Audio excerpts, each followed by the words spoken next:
Inaanyayahan namin kayo na makinig sa isang kwentong puno ng dramatikong pangyayari at tunay na nakakaiyak na may pamagat na pagdiriwang ng biyenan.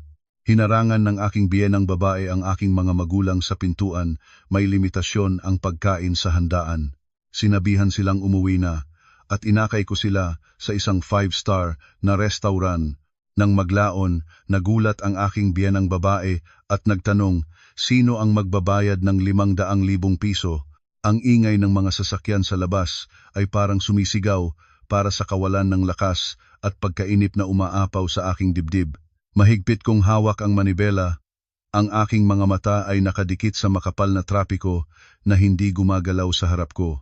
Mahigit 40 minuto na ang lumipas, at ang aking sasakyan ay ilang metro lamang ang nakagalaw sa daan patungo sa Imperial Hotel, ang lugar kung saan, sa ilang sandali lamang, ang handaang pagdiriwang ng ika-70 kaarawan ng aking biyenang lalaki ay opisyal na magsisimula na.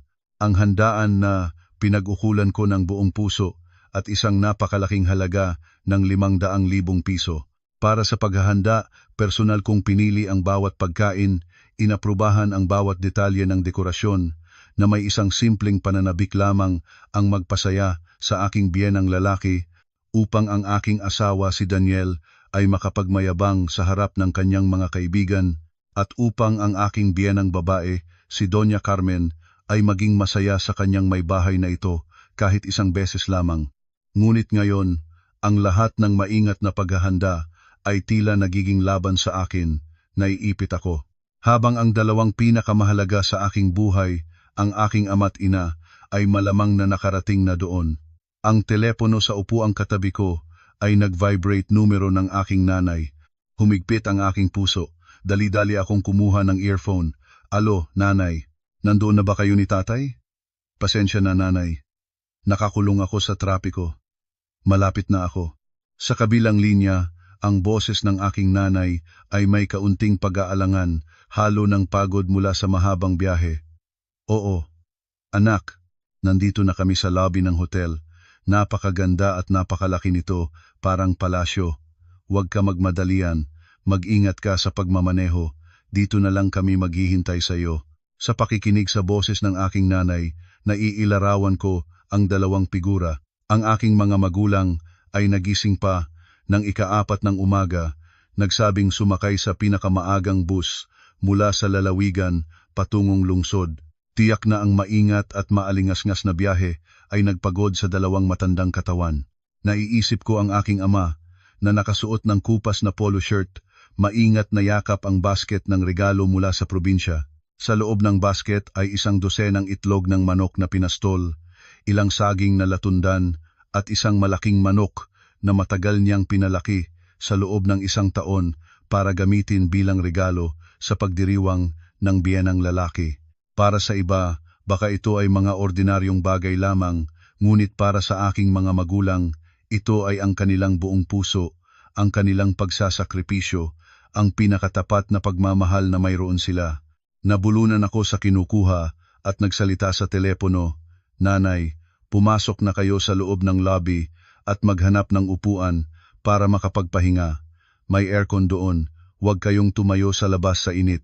Sabihin lang ninyo na kayo ay panauhin ni Doña Carmen at ituturo nila sa inyo ang daanan. Naku anak, ang damit namin ay marumi at alikabok sa biyahe, matatawanan tayo ng mga tao roon. Dito na lang kami sa lilim ng puno maghihintay sa iyo. Ang boses ng aking nanay ay puno pa rin ng pag-aalala at ang aking puso ay kumapit ng malakas. Ang pagiging mahiyain at mababang pakiramdam ng aking mga magulang ay parang kutsilyo na nagtataga sa aking puso sa loob ng maraming taon. Palagi na lang silang ganoon, laging nangangamba na maging abala, laging nangangamba na maging pasanin ng kanilang mga anak. Ibinaba ko ang telepono, ang aking puso ay nagniningas. Kailangan ko napuntahan sila agad. Hindi ko maaaring hayaang manatili silang nakatayo sa labas ng gusali ng kahit 1 segundo pa. Sa kabutihang palad, nagsimulang gumalaw ang trapiko. Tinulak ko ang gas pedal at nagmadaling pumunta sa hotel. Nang makapasok ang aking sasakyan sa maliwanag na compound ng Imperial Hotel, Isang tanawin ang tumama sa aking mga mata na parang huminto ang aking puso. Doon sa harap ng pangunahing lobby na nakabato ng granite na makintab, sa ilalim ng maningning na kristal na chandelier, nakatayo ang aking mga magulang na liit at nawawala. Ang mga katawan ng dalawang matatanda ay maliit at kagiyat, nagtutunggaling malupit sa karangyaan ng paligid. At nakatayo sa harap nila, haharangin ang pintuan, ay isang pamilyar na anino, ang aking biyenang babae, si Doña Carmen. Nakasuot siya ng malugod na baro, na kulay pula maitim na espesyal na itinahi, may suot na malaking perlas na kuwintas sa leeg, ang buhok ay maingat na nakasalang. Ang buong katawan niya ay nagpapakita ng peking karangyaan, isang aura na lagi niyang sinisikap na ipinta para sa sarili niya. Ngunit ang kanyang mukha sa sandaling ito ay nakuurong sa isang ngiti ng pang-uusig na hindi pinagtataakipan. Ang kanyang mga matang matalas ay sumuri sa aking mga magulang mula ulo hanggang paa, parang tinitingnan ang dalawang kakaibang nilalang na galing sa ibang planeta. Nagmadali akong huminto ng sasakyan at bago pa maaari kong patayin ang makina, tumalon na ako palabas at tumakbo patungo sa kanila. Ngunit huli na ako. Malinaw kong narinig ang bawat malupit na salita na lumabas mula sa mapulang pintura na bibig niya. Anong gagawin ninyo rito?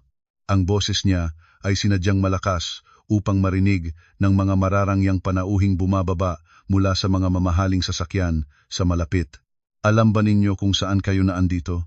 Lahat ng tao rito ay mga importanteng tao, mga taong may katayuan sa lipunan. Tingnan ninyo ang inyong damit, hindi ba ninyo nakita na nag-aapoy ang mga mata ng ibang tao? Anong nasa basket na iyan? Manok at itlog. Akala ba ninyo ito ay palengke sa probinsya? Nanginig ang aking ama. Ang kanyang mukha na kayumanggi sa araw ay namutla.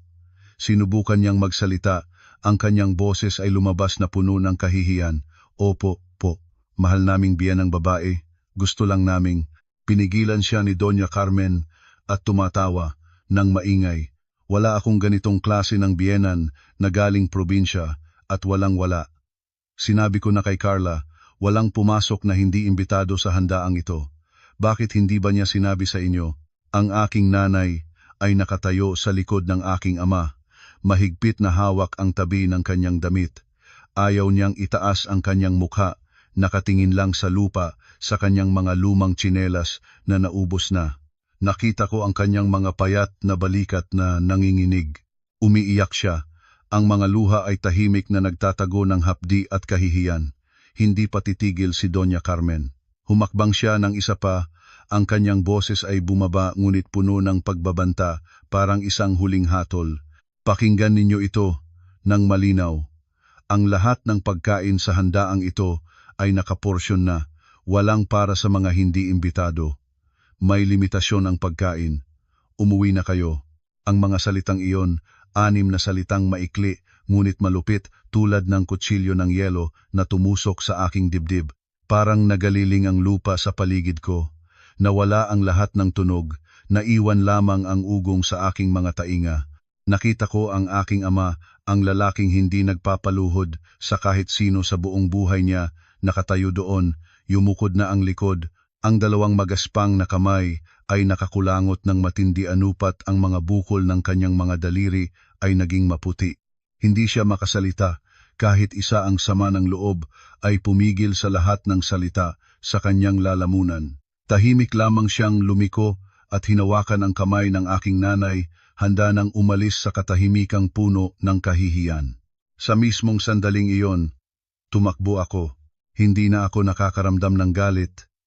Ang galit ay nawala, pinalitan ng isang masakit na pagdurusa at isang malamig na determinasyon na nakakagulat. Napagtanto ko na ang araw na ito ay hindi lamang handaan para sa aking biyenang lalaki.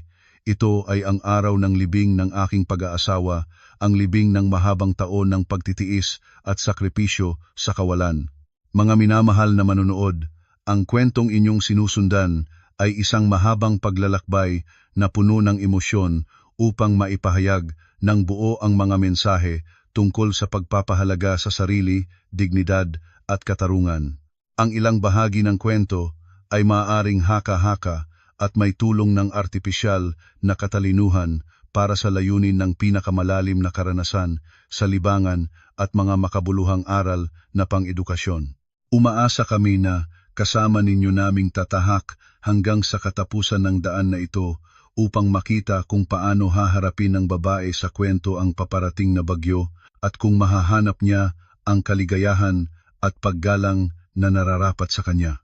Sumugod ako parang palaso, bumalong ang aking mga bisig sa payat at nanginginig na balikat ng aking nanay. Naramdaman ko ang bawat alon ng tinatago niyang luha sa kanyang dibdib, isang tahimik na hapdi na mas masakit pa sa libu-libong daing.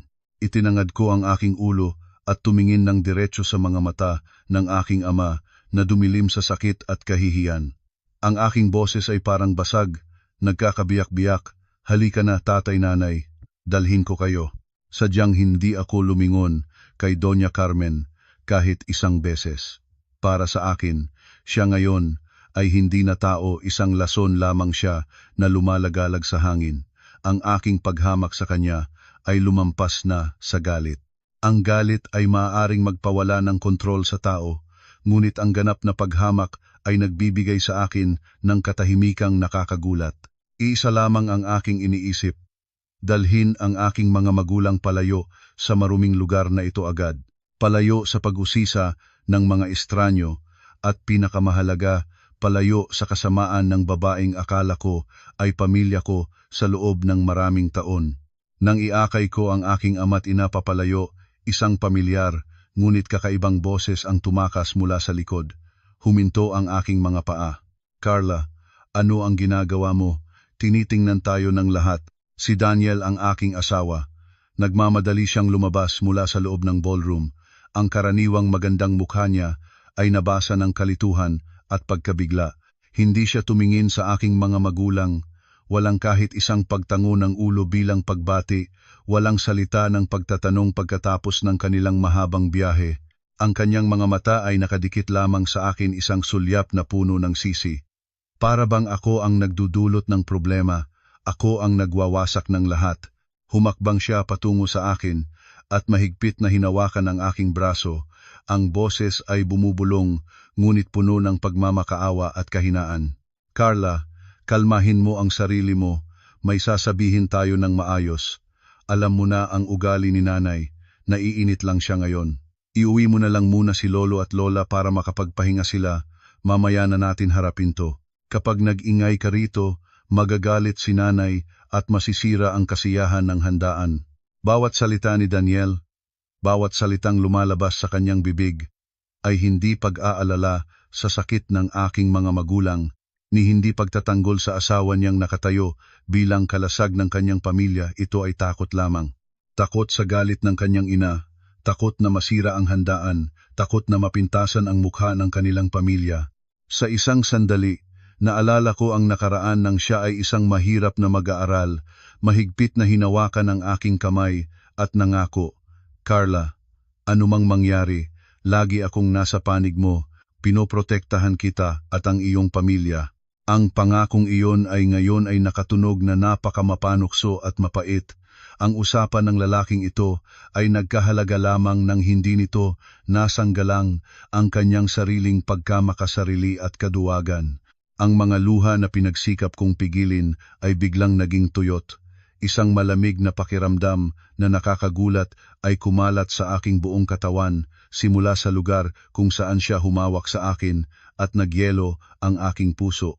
Pinalis ko ang kanyang kamay ng malinaw at matigas. Ang aking tingin sa kanya ay hindi na tingin ng isang asawa, ito ay tingin ng isang estranyo na humahatol sa isang duwag.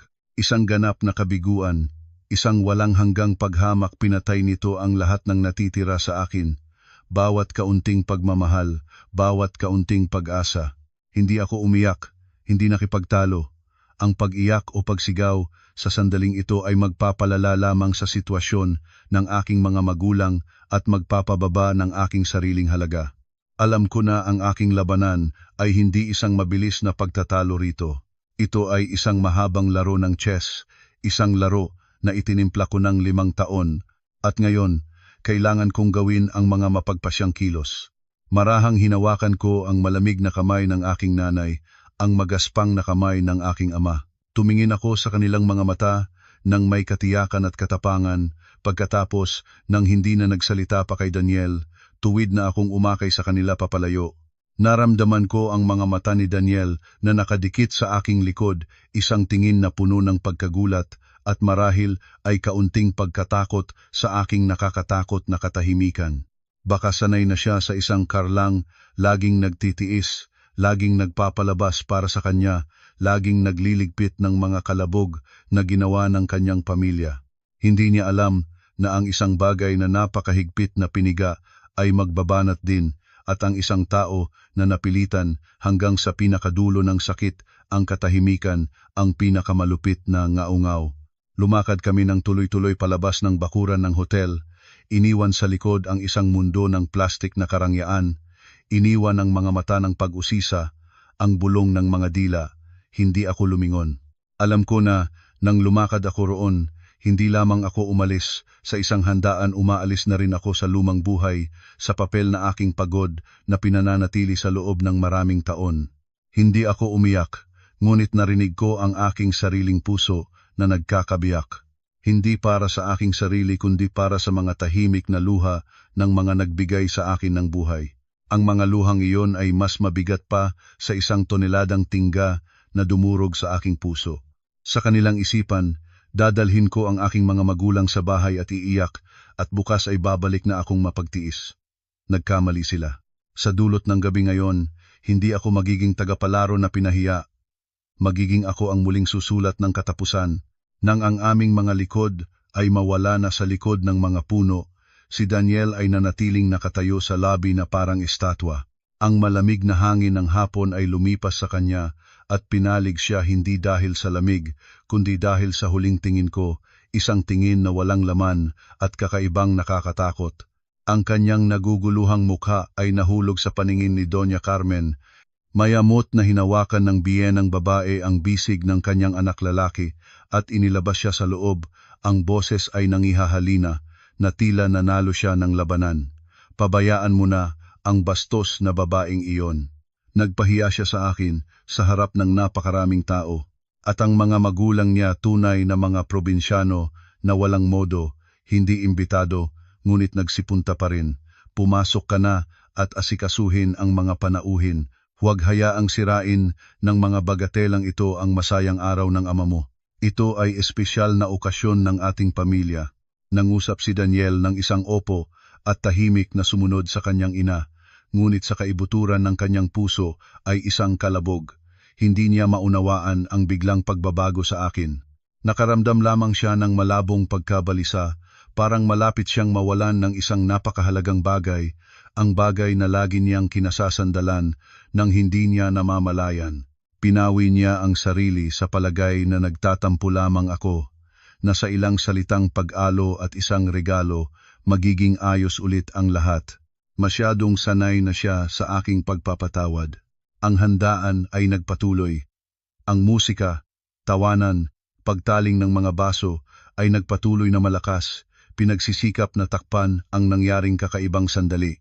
Mabilis na binalikan ni Doña Carmen ang kanyang mapobreng mataas na kilos, pumunta sa bawat mesa at nag-cheer, nagmamalaki ng tagumpay ng minamahal na anak lalaki. Malakas na sinabi ng biyenang babae sa mga palsampal na kaibigan nito, sa mga taong pinagsikapang imbitahan para lamang mapakita ang kanilang kayamanan. Nakikita ninyo, ang anak kong si Daniel ay talagang mapagmahal at nagtatagumpay. Ang handaang ito para sa ika-70 kaarawan ng tatay niya, siya ang nag-asikaso ng lahat. Halos 500,000 piso ang nagastos sa 5-star hotel na ito, hindi balewala iyon. Katataas pa lang niya ng posisyon bilang senior manager sa isang dayuhang korporasyon, kumikita ng libu-libong dolyar, kaya ganyan ang kagandahang loob niya. Ang anak ko ay mahuhusay at mabuting anak, tunay na pagpapala ng aming pamilya. Lahat ng nagsisimbalingan ay nagpuri.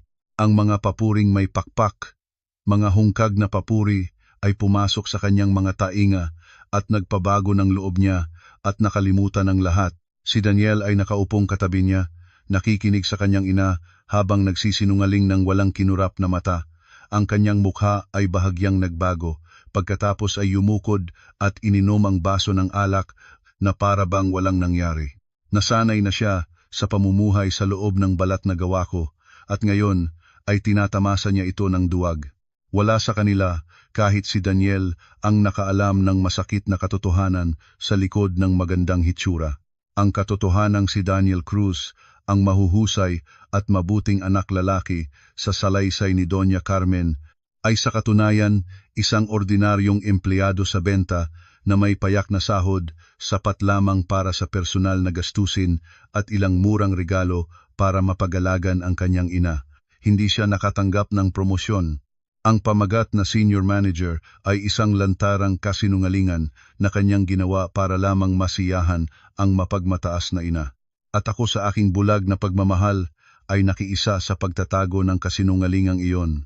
Ang maluho na handaang ito na nagkakahalaga ng 500,000 piso, ang bawat sentimo nito ay mula sa aking pawis at luha, mula sa mga gabing puyat ko sa tabi ng plano ng mga disenyo, mula sa mga kontratang architectural na kinailangan kong pigain ang aking isip para makuha.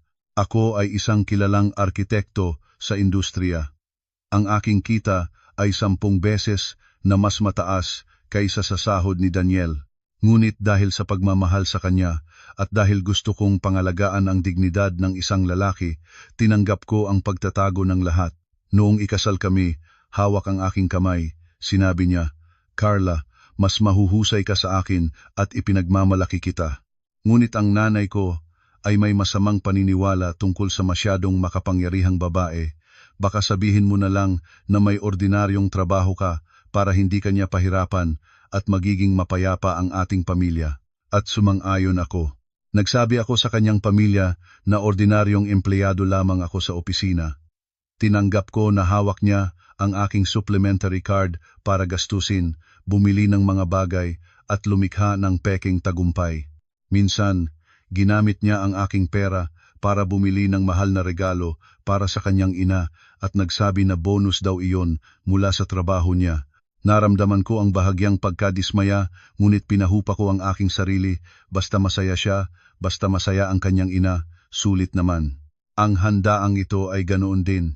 Nang marinig ko ang pagsumbong ni Daniel na gusto ng kanyang ina ng malaking handaan para sa tatay niya upang maipagmalaki sa mga kaibigan, hindi ako nag-atubiling gumastos. Naisip ko, nang hangal na ang aking sakripisyo ay kikilalanin. Ngunit nagkamali ako. Ang aking sakripisyo ay lumikha lamang ng isang mapagsamantala sa likod ng maskara, isang duwag na asawa at isang pamilya ng biyenan na matakaw at walang utang na loob. Ngayon ay masaya silang tinatamasa ang bunga ng aking pagsisikap habang ang aking mga magulang, ang mga taong pinakamahal ko sa buhay, ay nagdurusa sa kahihiyang walang salitang makalarawan. Hindi ko dinala ang aking mga magulang sa bahay. Ang kondominium na tinitirhan ko at ni Daniel ang lugar kung saan ang bawat sulok ay maaaring magpaalala ng malungkot na alaala. Hindi rin sila dalhin sa isang karaniwang kainan para punan ang walang laman na tiyan pagkatapos ng mahabang biyahe dahil ang gayon ay parang pag-amin ng pagkatalo at kahihiyan. Ang lugar na pupuntahan ko ay ang pinakamataas na palapag ng Imperial Hotel, ang tinatawag na paraiso sa lupa. Inakay ko ang aking mga magulang sa isang dekristal na elevator na may espesyal na daanan at nangangailangan ng espesyal na keycard para magamit. Namangha ang aking mga magulang sa karangyaan nito. Ang elevator ay tahimik na lumipas, inangat tayo ng mataas, iniwan ang maingay na lungsod at pati na rin ang mga pangit na tao sa ibaba. Nang bumukas ang pinto ng elevator sa ika-45 palapag, isang ganap na magkaibang espasyo ang lumitaw, wala ng kaguluhan ng ballroom sa ibaba. Sa halip, isang mahabang pasilyo na nakakarpet ng malambot na katad, ang maliwanag na dilaw na ilaw na banayad tulad ng kandila, at ang marahang klasikal na musika na lumalabas mula sa mga speaker sa dingding. Isang babaeng empleyada na nakasuot ng eleganteng baro ay naghihintay na. Yumukod siya sa akin nang may paggalang, isang paggalang na hindi kailanman natanggap ng aking mga magulang mula sa tahanan ng aking biyenan. "Magandang gabi po, Ma'am Carla. Handa na ang presidential suite ayon sa inyong kahilingan. Inakay niya kami sa dulo ng pasilyo patungo sa malaking pintuan ng kahoy na may masining na inukit na mga disenyo. Bumukas ang pintuan at lumitaw ang isang silid na napakamarangya na kahit ako na nakadisenyo na ng maraming maluho na espasyo ay kailangang umamin na ito ay lampas pa sa imahinasyon ng aking mga magulang. Hindi ito basta silid kainan, ito ay isang espasyong higit sa 200 metro kwadrado. May hiwalay na sala na may tunay na balat na sofa, minibar na puno ng pinakamainam na alak at malawak na balkonahe na may hanging garden na nakatingin sa buong pananaw ng lungsod ng Maynila sa gabi. Ang hapagkainan ng puting marble ay inilagay malapit sa malaking bintana ng salamin at sa ibabaw nito ay nakalatag na ang mga pagkaing pinaghandaan ko ng maingat mula sa kusina. Hipon, lobster, alimango, pinakamasarap na karne, lahat ng pagkain na malamang ay hindi pa nararamdaman kahit isang beses ng aking mga magulang. Nakatayo ang aking ama't ina sa pintuan, ayaw pumasok. Ang aking ama, ang lalaking palagi na lamang nakasanay sa bukid, ay nagsalita ng nauutal, "Carla, anak, tiyak mahal na mahal ang lugar na ito. Ang isang gabi rito ay malamang katumbas ng lahat ng aming kayamanan. Pumunta na lang tayo sa ibang lugar." Hinawakan pa ng aking nanay ang aking kamay, ang boses ay halos namamangka. "Tama anak, basta masustansyang kain, kontento na kami. Magastos ka ng masyadong malaki rito." Ngumiti ako, isang ngiti na may kapaitan. Hinawakan ko ang manipis na mga kamay ng dalawa at inakay sila papasok, pinaupuan sa malambot na upuan. Lumuhod ako sa tabi ng aking nanay, tinignan siya ng mataas, ang aking mga mata ay namumula na. Nanghina ang aking boses. "Nanay, tatay, sa loob ng maraming taon, hindi ako naging isang mabuting anak, hindi ko kayo nabigyan ng karapat-dapat na pag-aalaga at pagrespeto. Kasalanan ko iyon. Ngunit ngayon, dito mismo, nangangako ako sa inyo ito ang huling beses.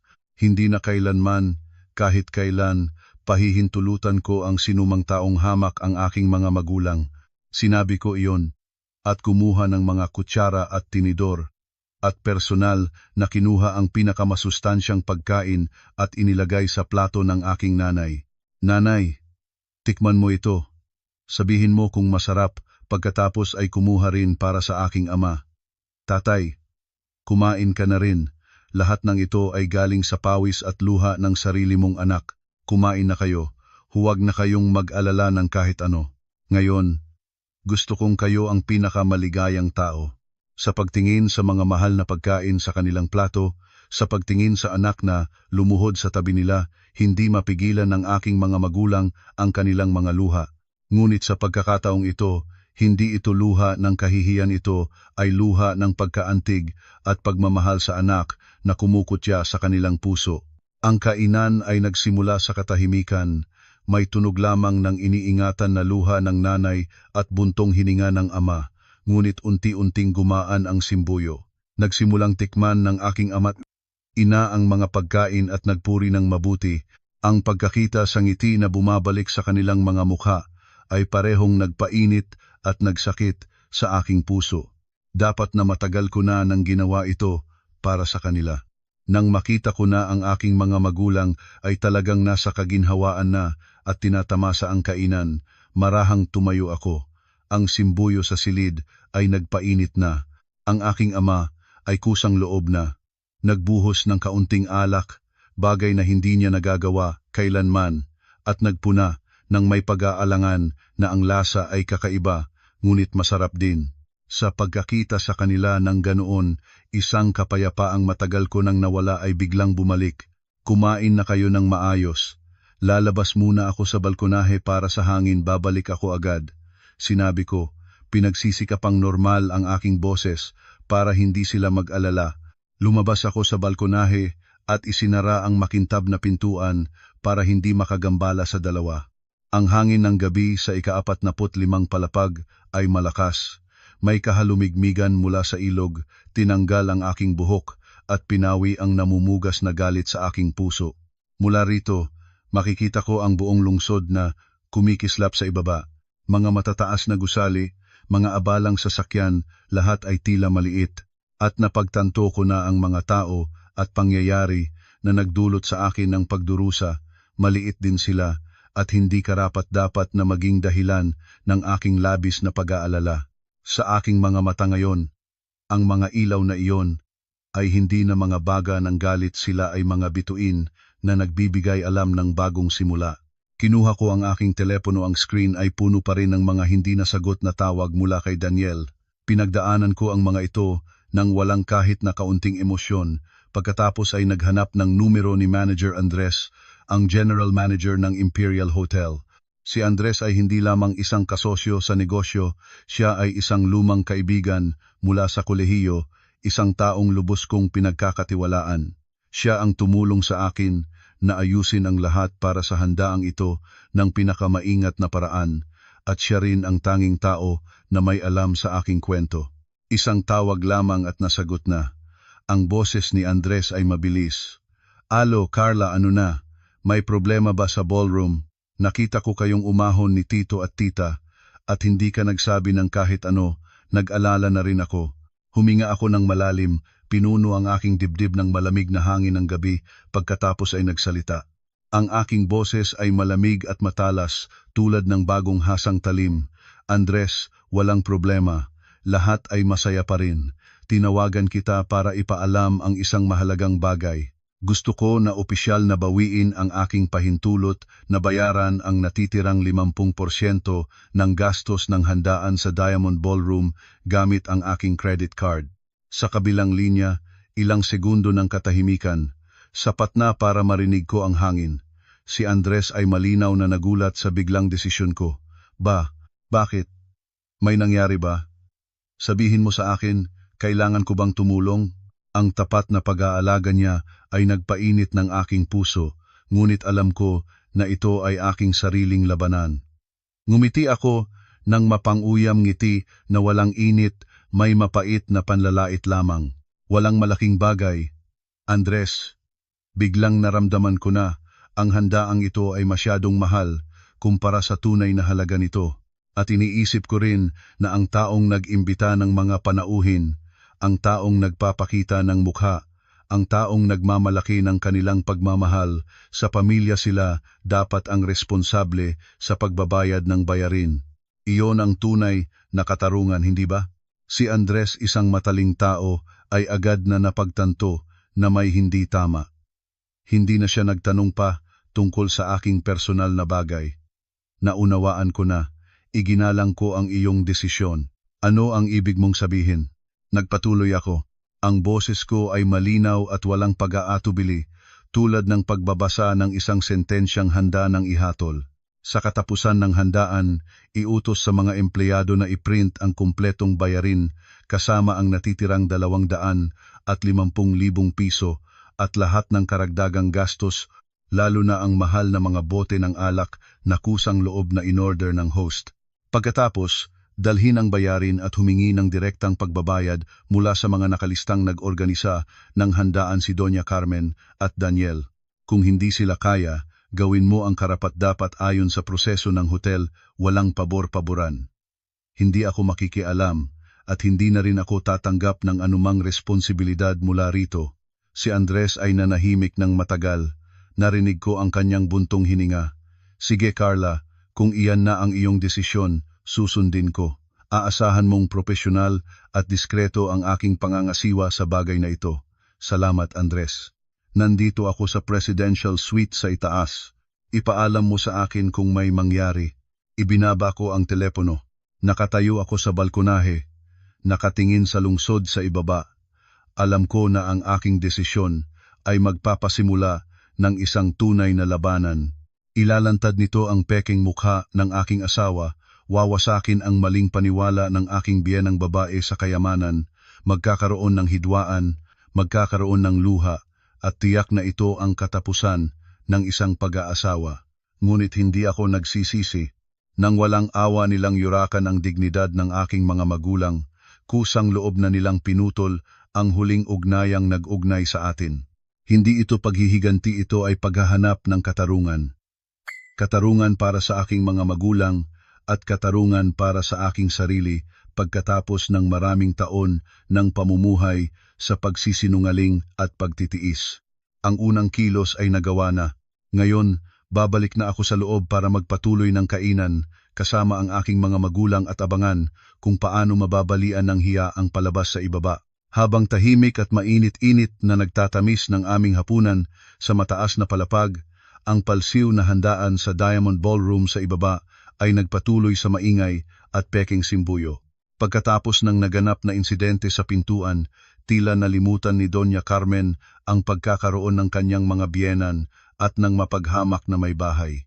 Ang kanyang memorya ay may kahanga-hangang kakayahang piling kalimutan ang lahat ng nakakainis at pananatilihin lamang ang gusto niyang paniwalaan. Muling isinuot ng biyenang babae ang maliwanag na mukha, hawak ang baso ng alak na pula, lumakad sa pagitan ng mga mesa na parang tunay na reyna, nagmamalat ng mga ngiti at mga hungkag na salita.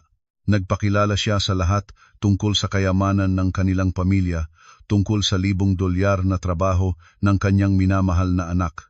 Lahat ng kanyang mga salita ay pinakulayan at pinalaki ng 10 beses kaysa sa katotohanan. Mga matalinong kaibigan ni Doña Carmen, mga taong pumunta rin para kumain ng libre at magpa-picture check-in sa social media, masigasig na sumasang-ayon. Walang tigil ang papuri. Naku, si Daniel ng madam, tunay na mahuhusay talagang nangunguna sa amang pinalaki. Madam Carmen, ang swerte-swerte mo naman, may mahuhusay na anak at may mayamang biyenan papaabutin. Ang mga mapanuyaw na papuri ay pumasok sa kanyang mga tainga at nagpagaan ng kanyang kalooban, nakalimutan ng lahat. Si Daniel ay nakaupong katabi ng kanyang ama. Si Mang Efren isang lalaki na makapangyarihan at pasibo. Ang buong handaan, nakatuon lamang siya sa pag-imbita ng alak sa kanyang mga kasamahan, hayaan ang kanyang asawa na gawin ang gusto. Si Daniel naman ay umiinom, baso matapos baso ang alak ay pansamantalang nakakalimot ng pagkabalisa at pagkakasala na pumapatungkol sa kanyang puso. Sinisikap niyang magpakitang masaya, sinisikap na gampanan ang papel ng mabuting anak lalaki ng matagumpay na lalaki. Ngunit paminsan-minsan, ang kanyang mga mata ay walang kamalayan na lumingon sa pintuan, na tila naghihintay ng isang bagay. Malamang ay mayroon pa siyang marupok na pag-asa na babalik ako, mabubughaw ulit ang aking puso, at itatago na naman ang lahat para sa kanya. Sa gitna ng handaan, isang kaibigan ng biyenang babae, si Tita Belen, isang babae na muyot sa labas, ngunit mausisa ang ugali, biglang nagtanong, "Oy, Madam Carmen, bakit hindi ko nakikita si Carla? Nasaan na ang may bahay mo?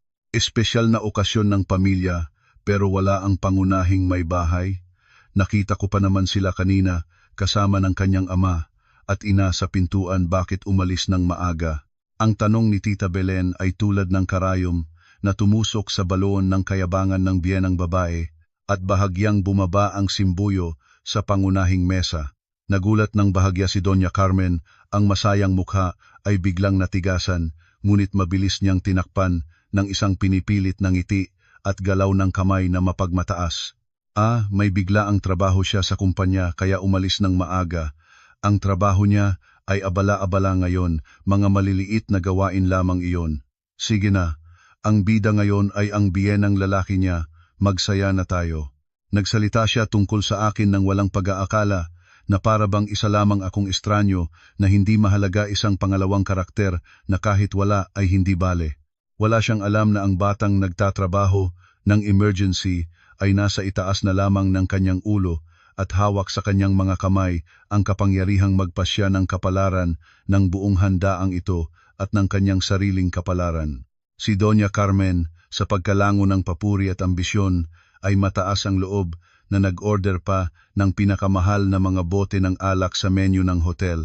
Malakas ang kanyang pagwawasiwas ng kamay na parabang ang pera ay papel lamang para ipakita ang kanyang klase at kayamanan sa kanyang mga kaibigan. Itinuro niya ang alak sa menu at sinabi sa empleyado, "Kumuha ka ng 3 bote pa nito. Masaya ang bahay namin ngayon. Huwag magtipid." Bawat boteng binuksan, bawat baso na puno pawang tahimik na nagdadagdag ng mga numero sa detalyadong bayarin na naghihintay sa kanya sa katapusan ng handaan.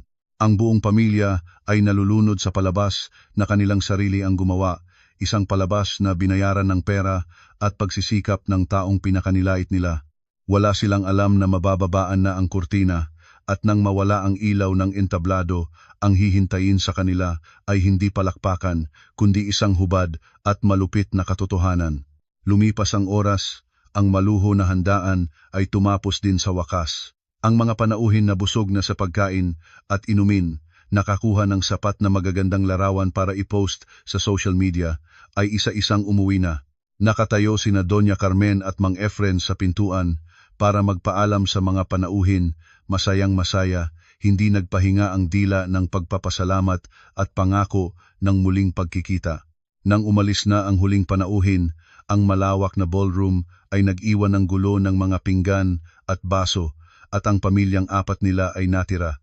Pagod na umupo si Doña Carmen, ngunit ang ngiti ng kasiyahan ay nananatili pa sa kanyang mga labi.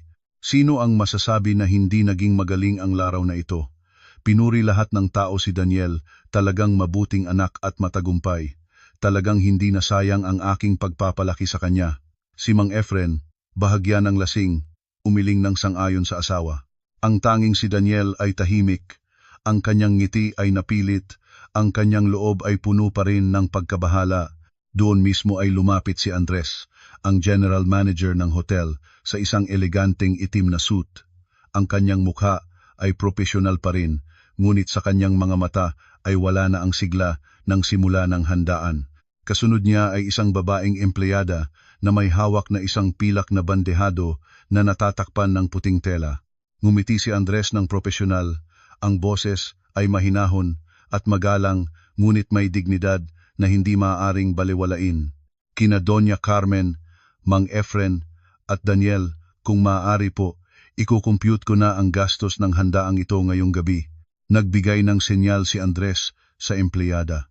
Marahang tinanggal ng batang babae ang tela, inilantad ang kumpletong bayarin na nakalagay sa isang eleganteng lalagyan.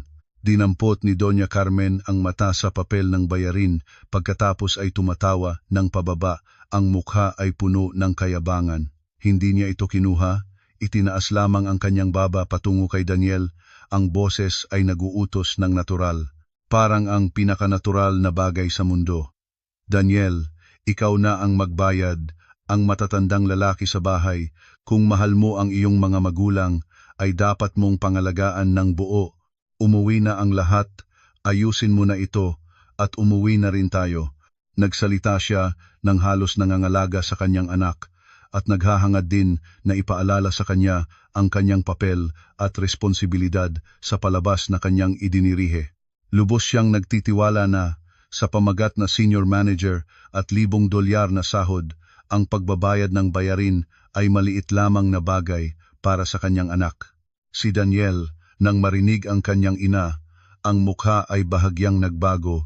Sulyap niya sa sulok ng sala, kung saan tahimik na bumaba mula kailan ang aking mga magulang at ako para panuorin ang palabas.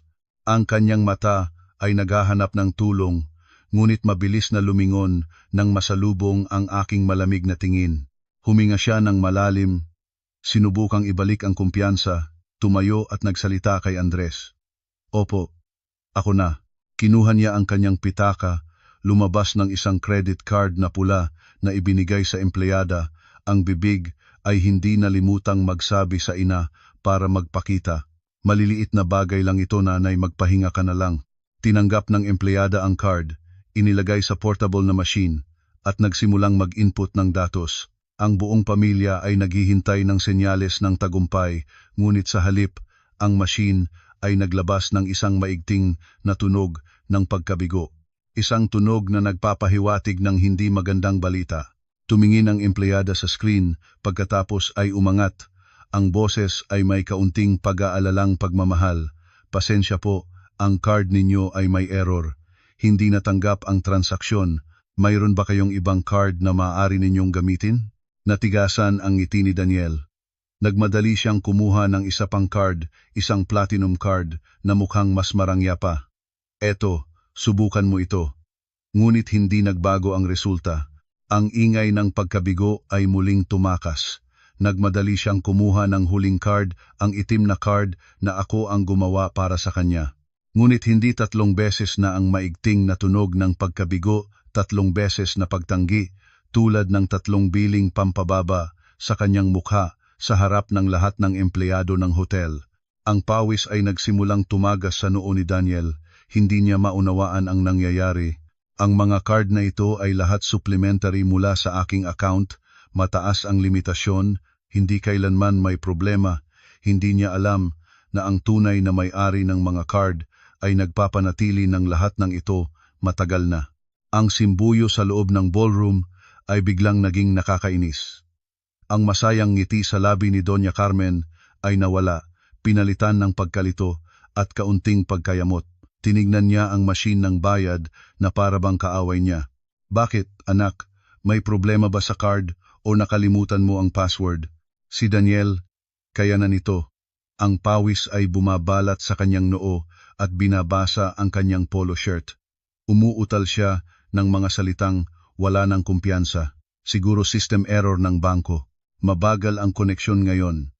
Hayaan mong tawagan ko ang customer service.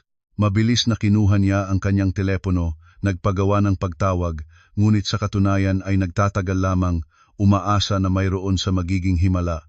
Ayaw niyang tumingin ng diretso sa mga mata ng ina niya at ayaw din niyang lumingon sa aking direksyon. Alam niya na ang kanyang palabas ay nanganganib na mababa ang kurtina at wala siyang kahit anong handa para rito. Nakita ng biyenang babae na nagugupo ang anak na wala na ang pasensya. Hindi na niya napigilan ang kanyang sariling pag-uugali, lumingon kay Andres, ang boses ay may pagmamataas at pagsisi. Ano kaya ang ginagawa ng 5-star hotel ninyo? Bakit may error ang sistema? Naaaksaya ang aking oras. O baka sadya ninyong ginagawa ito para guluhin kami? Nanatili ang propesyonal na ngiti ni Andres sa kanyang mukha, ngunit sa kanyang mga mata ay isang lamig. Siya ay isang bihasang manager na nakilala na ang lahat ng uri ng bisita at alam niya ng eksakto kung ano ang nangyayari. Madam, ang aming payment system ay direktang nakakonekta sa bangko at ganap na gumagana. Ang error ay mula sa kabilang panig, ang nagbigay ng card ay tumanggi sa transaksyon. Malamang na ang problema ay nasa account ni Daniel. O maaari ba kayong magbayad ng cash o direktang mag-bank transfer sa account ng hotel? Ang mungkahi ni Andres ay para bang nagbuhos ng langis sa apoy. Cash, bank transfer, saan makakakuha si Daniel ng ₱250,000 para ilabas. Ang lahat ng pera sa kanyang mga account ay baka hindi abot sa ₱20,000. Napilitang pumunta sa dingding, walang paraan para makatakas. Si Daniel ay hindi na maaaring magpatuloy ng palabas. Ang presyon mula sa mga mata ng kanyang ina, ang katatagan ng manager, at ang aking malamig na tingin mula sa malayo ay ganap na nagwasak ng kanyang kalooban. Yumukod siya, ang 2 balikat ay nahulog. Ang boses ay bahagyang umuungol, isang salitang sinabi niya lamang sa kanyang ina, ngunit sa nakakagulat na katahimikang iyon, maririnig ng malinaw. Nanay, wala akong pera. Anong sinabi mo? Sumigaw si Doña Carmen, ang boses ay naabot pa ng mga empleyado na natira sa sala. Ang tunog nito ay pumunit ng katahimikan, pumunit ng belo ng kanilang pamilya. Hindi siya naniniwala sa kanyang sariling pandinig. Lumapit siya, hinawakan ang kwelyo ng damit ng kanyang anak at inalog ng malakas. Anong sinasabi mo? Ulitin mo para marinig ko. Walang pera? Senior manager ka, libu-libong dolyar ang sahod, at hindi mo kaya ang $250,000? Niloloko mo ba ako? Napilitan na si Daniel ng piniga ng matindi ng kanyang ina sa gitna ng pagkabaliw niya. Itinangad niya ang ulo, ang mukha niya ay maputi, malapit nang umiyak tulad ng batang sisisyahin, at sa wakas ay inilabas ang malupit na katotohanan. Nanay, nagsinungaling ako. Hindi ako na-promote, ang sahod ko ay hindi sapat sa pamumuhay. Lahat ng mga gastos noon, damit, sasakyan, regalo para sa inyo, si Carla ang nagbayad, kahit ang handaang ito ay pera niya. Wala akong ni isang sentimo, nanay. Isang nakamamatay na katahimikan ang bumalot sa espasyo. Ang pagtatapat ni Daniel ay parang bomba na sumabog at pinalis ang lahat ng maling paniwala, ang lahat ng hungkag na pagmamalaki na maingat na itinayo ni Doña Carmen. Ang mukha niya ay nagbago mula pula, patungong maputla, at pagkatapos ay puti tulad ng papel. Natitisod siya at kailangan niyang humawak sa upuan para makatitig. Ang anak lalaki na laging ipinagmamalaki niya, laging dinadala para ipakita sa iba pala ay isang sinungaling, isang taong sumasandal sa asawa. At siya mismo, nakakamukha lang ang nagtitiyak sa mga kaibigan tungkol sa kayamanan ng pamilya, ay ngayon ay nanganganib na maging tawanan ng lahat. Ang mga kaibigan na hindi pa ganap na umalis at naghihintay ng sasakyan sa lobby ay nagsimulang lumingon. Nagsimulang bumuhos ang mga bulong at mga tinuding pagtingin sa kanilang direksyon. Ang mayabang ay nahulog mula sa paraiso ng panaginip patungong kailaliman ng kahihiyan. Ang sobrang malaking pagkabigla ay naging sanhi para sa pagkamatumba ni Doña Carmen. Umupo siya ng buong bigat sa upuan. Ang dalawang mata ay nakatuon sa walang laman na espasyo, ang bibig ay nagsasalita ng walang kahulugang mga salita. Hindi maaari, ang aking anak. Ang pagtatapat ni Daniel ay mas masakit pa sa isang sampal. Hindi lamang nito nailantad ang katotohanan tungkol sa anak niyang walang kakayahan, ginawa rin nito siya na isang mapagpatawang figura. Isang peking reyna na ilang sandali pa lamang ay nagtatanghal sa entablado. Ang buong mundo na pinagpagurang itayo niya ay gumuho sa isang sandali. Tunay na nagulat si Daniel. Alam niyang napalayo na ang lahat. Hindi lamang niya kinakaharap ang galit ng kanyang ina, kundi pati na rin ang napakalaking utang at paghamak ng lahat ng tao. Sa kaguluhan, ang tanging inaalala niya ay ako. Mabilis niyang binunot ang kanyang telepono at nagdial ng aking numero ng paulit-ulit. 1, 2, 10 tawag, 20 tawag. Ang screen ng aking telepono ay patuloy na lumiwanag, ngunit tahimik ko lamang itong tinitingnan, walang kahit kaunting intensyon na sagutin. Tumingin ako sa aking mga magulang, tahimik silang nanonood. Sa kanilang mga mata ay walang kasiyahan, mayroon lamang lungkot para sa kanilang anak na babae. Para sa akin, sobra na ang lahat. Binigyan ko siya ng napakaraming pagkakataon. Pagkakita kay Daniel na tumatawag ng walang tagumpay, lumapit si Andres. Ang boses ay magalang pa rin, ngunit puno na ng katatagan na hindi matitinag. Nagbigay ng senyas sa security team ng hotel. 2 mataas na lalaki sa uniforme ang lumapit at tumayo sa magkabilang panig ng pamilya, lumikha ng hindi nakikitang presyon. Madam, Daniel, huli na ang gabi at hindi na kami makapaghihintay pa. Kung hindi kayo makakapagbayad ngayon, ayon sa patakaran ng hotel, kailangan naming imbitahan ang pulis para resolbahin ang isyong ito. Ang paggamit ng premium service ng walang kakayahang magbayad ay maaaring maituring na pandaraya. Umaasa kaming makipagtulungan kayo. Ang 2 salitang pulis at pandaraya ay tulad ng 2 timba ng malamig na tubig na itinubo sa mukha ng ina at anak. Nagising si Doña Carmen mula sa pagkahimatay, ang takot ay nagsimulang kumain sa kanya. Mahuli ng pulis, mapunta sa balita dahil sa pandaraya ang nakakagulat na imahe na iyon ay mas masama pa sa kamatayan para sa isang taong namumuhay sa pagmamalaki. Nanginig siya ng buo, ang mga labi ay tuyot na nagngangalawang hindi maayos. Tumingin siya sa akin, ang kanyang mga mata ay wala ng kayabangan, may pagsusumamo lamang na kaawa-awa. Si Daniel ay nag-iikot sa loob ng sala, walang tigil ang banggit ng aking pangalan, ngunit hindi siya lumapit sa akin. Nang makita ni Andres si Daniel na tumatawag ng walang pag-asa, lumapit siya ng muli. Madam, Daniel, may panahon na lang tayo. Kung hindi kayo kayang magbayad, susundin namin ang proseso. Ang asawa ni Daniel, si Carla, ay opisyal na ipinaalam sa amin na wala siyang kaugnayan at wala na siyang responsibilidad sa bayarin ng handaang ito. Kayo ang nag-organisa at kayo ang responsable. Matagal na ang paghihintay. Ang sitwasyon ay tulad ng 1,001 kilo na nakabigti sa isang manipis na sinuli, Jong. Napilitan sila sa dulo ng daan na walang daan papalabas. Si Doña Carmen, mula sa isang marangyang reyna ngayon, ay isang kaawa-awang babaeng nasa katandaan. Ang mga kamay ay nanginginig, ang mukha ay walang maliwanag. Si Daniel ay tulad ng isang nawalan ng kaluluwa nagbibigay ng sigawan sa sala, walang tigil ang ibabaw ng aking pangalan, ngunit hindi siya lumapit sa akin.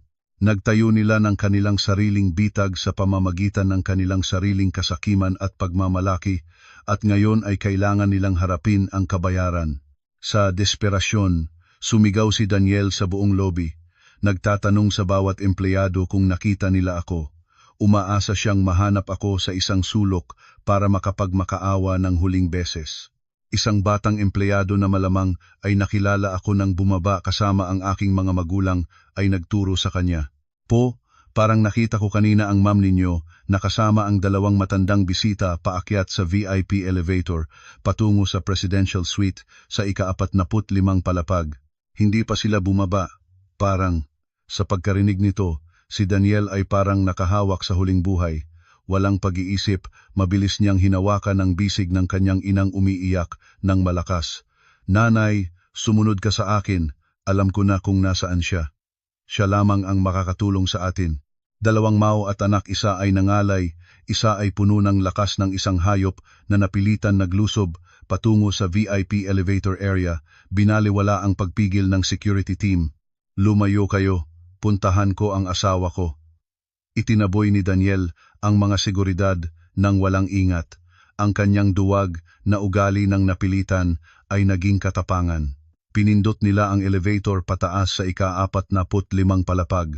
Nang bumukas ang pintuan, nakita nila ako. Hindi ako nasa loob ng silid. Lumabas na kami ng aking mga magulang ng matagal na. Nakaupo ang aking ama't ina sa maluho na sofa sa waiting area, matahimik na umiinom ng tsaa, habang nakatayo ako malapit sa malaking salaming bintana, hawak ang isang baso ng pulang alak, walang mabilis na inuusisa ang lungsod sa gabi. Tila alam ko nang maakyat sila rito, at naghihintay ako sa kanila. Ang palabas ay hindi magtatapos kung walang huling harapang eksena. Lumukso si Daniel patungo sa harap ko, humihinga ng mabilis, ang mukha ay pawisan. Carla, nandito ka pala. Anong ginagawa mo? Bumaba ka na para magbayad. Hanggang kailan ka magpapalabas ng eksena? Sumugod din si Doña Carmen na nagsisunod, at pagkakita sa akin ay sumigaw siya. Ang mga bastos na salitang lagi niyang ginagamit sa akin noon ay muling bumuhos. Ikaw, nandito ka pa rin na umiinom ng alak? Alam ba niya na malapit nang idalhin ng pulis ang bahay namin sa himpilan? Ikaw ba ang may bahay na hindi marunong magmahal sa pamilya ng asawa? Tarantado, hindi ko sila sagot ng agad. Marahang humigop ako ng alak, naramdaman ang mapait ngunit tamis na lasa nito na kumakalat sa aking bibig, lasa ng kalayaan. Pagkatapos ay dahan-dahan akong lumingon. Ang aking mga mata ay malamig tulad ng yelo, binuksan ang bawat isa sa kanila mula sa duwag na asawa hanggang sa lason na biyenang babae. Nagpapalabas ng eksena, nananakit sa pamilya ng asawa, bahagya akong ngumiti, isang ngiting mapang-uyam hanggang sa pinakabukas. Isang ngiting hindi kailanman nakita ni Daniel sa akin. Tiyak ba ninyong ako ang nananakit sa pamilya ng asawa? O kayo ang nagsasanay na sirain ang inyong sarili?